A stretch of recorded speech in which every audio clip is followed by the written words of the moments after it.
नमस्कार दोस्तों, मैं अंकुर उपाध्याय स्वागत करता हूं आप सभी का आपके अपने YouTube channel share market analysis में। दोस्तों, बजट की अगर समरी आपके साथ शेयर करूं शुरू से लेकर एंड तक, तो ये स्पीच 1 घंटे 24 मिनट चली करीब करीब, और ये FM निर्मला सीतारमण जी का 8वां लगातार बजट था जिसमें वो बजट पेश करते हुए दिखी, और ये किसी भी फाइनेंस मिनिस्टर के द्वारा सबसे बड़ा नंबर है। लगातार 8 बार किसी ने पेश नहीं किया। यह स्पीच जब शुरू हुई और जब खत्म हुई, पूरी ऐसा लग रहा था कि नॉन इवेंट है, कुछ अच्छा आ ही नहीं रहा है। लेकिन आखिरी के 5 मिनट में इस बजट ने सबको अपनी तरफ आकर्षित कर लिया, और वो एक कमेंट्री थी, और वो कमेंट्री थी up to 12 lakh rupees income पे कोई टैक्स नहीं देना है। No income tax on up to 12 lakh rupees. तो 12 लाख रुपए तक की इनकम पे कोई टैक्स नहीं देना है, और यही एक ऐसी अनाउंसमेंट थी जिसने सबको खुश कर दिया, या आप कह सकते हो पूरे मार्केट को खुश किया। जिसके बाद पूरी की पूरी कंजम्पशन इंडस्ट्री शूट कर गई, और मार्केट में आपने हाईज लगते हुए देखे कंजम्पशन सेक्टर में या कंजम्पशन से जुड़े हुए स्टॉक्स में।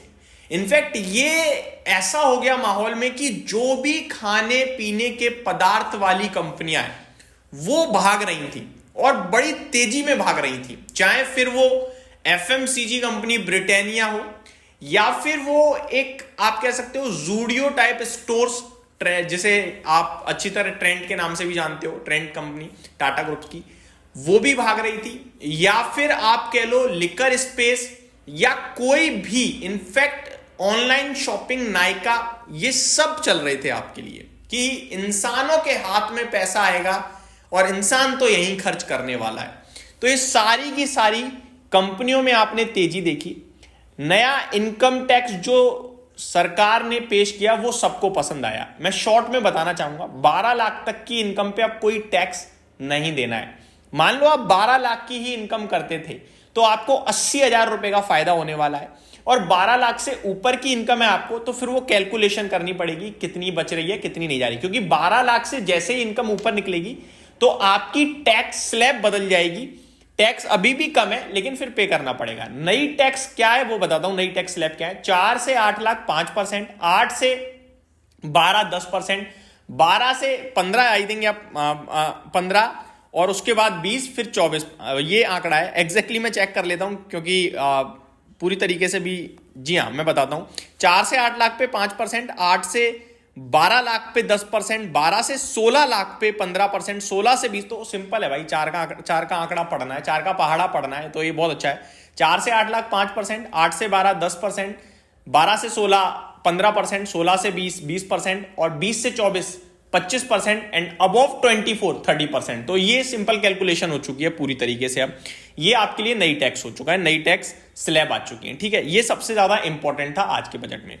अगर आप स्टॉक स्पेसिफिक आए तो जैसा कि मैंने बोला, पूरे बजट में ऐसा कुछ मिला ही नहीं। पूरा बजट नॉर्मल चल रहा था, ठीक ठीक ठीक। लगभग जब करीब 12:50 के समय हो रहा था, तो एक नया फाइनेंस मिनिस्टर ने जो स्टार्ट किया वो था फिस्कल डेफिसिट या फिर कैपिटल एक्सपेंडिचर को लेकर आंकड़े पेश करना, और उसके बाद बाजार शार्पली करेक्ट हुआ, जिसमें बड़ा रीजन ये था जो सरकार ने 1 फरवरी 2024 यानी लास्ट ईयर बजट में कहा 11,10,000 करोड़ का कैपिटल एक्सपेंडिचर होगा, वो इस बार सरकार नहीं कर पाई है।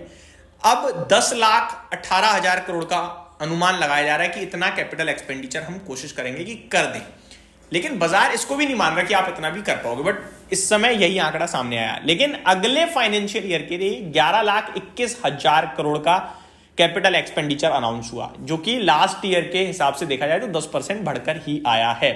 तो ये आंकड़ा सामने किया गया है। फिस्कल डेफिसिट यानी वित्तीय घाटे की बात करें तो करंट फिस्कल में, करंट फाइनेंशियल ईयर में 4.8% का अनुमान है, जिसमें पहले 4.9% था। तो ये अच्छी बात है कि फिस्कल डेफिसिट कम हो रहा है, और अगले वित्तीय वर्ष में 4.4% का रहने का अनुमान लगाया गया है। तो ये भी अच्छी बात है कि आपका घाटा कम हो रहा है। रेलवे, डिफेंस, शिपिंग, इंफ्रा को लेकर कुछ आया क्या? नहीं आया, इसीलिए शेयर गिर गए। लेकिन इनमें फिर भी केपेक्स है, ऐसा नहीं है, बोला नहीं कुछ बजट में, वो एक अलग केस है, लेकिन आया है अभी भी केपेक्स। और शिपिंग को इंफ्रा सेक्टर में डाल दिया है, यानी शिपिंग को अब इंफ्रा कंपनीज कंसीडर किया जाएगा। इससे बड़ा रिलीफ मिलेगा शिपिंग कंपनीज को। इसमें क्या होगा, उन्हें लोन इजीली मिलेगा और लंबे समय तक लोन मिल सकता है उन्हें, तो ये उनके लिए बहुत बड़ी और बहुत बड़ी रिलीफ की बात है। आज मार्केट नेगेटिव था, लेकिन पोजिशनली मुझे लगेगा इसका बेनिफिट मिलेगा सेक्टर को। किसके लिए पॉजिटिव था? कंजम्पशन, क्योंकि इन्होंने देखो दो तरीके से खर्चा हो रहा है, एक या तो हम खुद अपनी मर्जी से खर्चा कर लें और दूसरा सरकार खर्चा करे। हम अपनी मर्जी से खर्चा करेंगे तो किसी कंपनी को तो देंगे नहीं पैसा, ले भैया बना, ऐसा तो करेंगे नहीं, हम पे छोटा मोटा पैसा है, तो हम क्या करेंगे, खाने पीने पे खर्च करेंगे, कपड़े खरीद लाएंगे, घूम लेंगे, या फिर मॉल से ऑनलाइन शॉपिंग कर लेंगे, ये सब हो सकता है ना। तो यही हुआ इस बार सरकार ने आम आदमी के हाथ में पैसा दे दिया, इनकम टैक्स छोड़कर 1 लाख करोड़ का करीब रिलीफ मिला है मिडिल क्लास को, सबको, टैक्स पेयर्स को, 1 लाख करोड़ का। अब सरकार ये 1 लाख करोड़ कहां से कवर करेगी वो पता नहीं अभी, लेकिन हमें रिलीफ मिला है, इसीलिए कंजम्पशन स्टॉक्स भागे हैं। अब गवर्नमेंट जो खर्चा डायरेक्ट करती है वो गवर्नमेंट करेगी, ठीक है जी। यहां पे पूरा का पूरा खेल ये था कि मिडिल क्लास के हाथ में पैसा आएगा, वो कंजम्पशन को बढ़ावा देगा, जो इकोनॉमी को बूस्ट करेगा। सरकार ने अपने केपेक्स में कहां फोकस करा है वो बताता हूं। टूरिज्म क्षेत्र पे, जिसपे मैं डिटेल वीडियो बना चुका हूं, फुटवेयर क्षेत्र पे, जिसपे हमने डिटेल में बात कर ली है, उड़ान को उन्होंने आगे 10 साल और बढ़ा दिया 120 नए एयरपोर्ट्स को लेकर, तो वो आपके साथ डिस्कस कर लिया है। टॉयज को लेकर ग्लोबल मार्केट्स में ग्लोबली प्रेजेंस दिखाना चाहता है भारत, और भारत के मेड इन इंडिया टॉयज हो, ऐसा भारत का पूरा फोकस है तो वहां, बट उसको रिलेटेड मेरे को कोई कंपनी दिखती नहीं है, ठीक है जी। और कहां पे फोकस हुआ है, तो इस तरीके से कुछ और भी क्षेत्र हैं, सेक्टर्स हैं जहां पे सरकार फोकस करते हुए दिखी है। श्रिम्प को लेकर एक बार फिर से अनाउंसमेंट आते हुए दिखी आप सभी को, फूड से लेकर अनाउंसमेंट आई है, तो ये सारी बड़ी चीजें थी जो आज आते हुए दिखी हैं। स्टॉक स्पेसिफिक हम कल संडे वीकेंड पे आराम से बात करेंगे। इस वीडियो को यहीं समाप्त करते हैं, मिलते हैं आप सभी के साथ कल। Thank you so much for watching this video. Good night guys.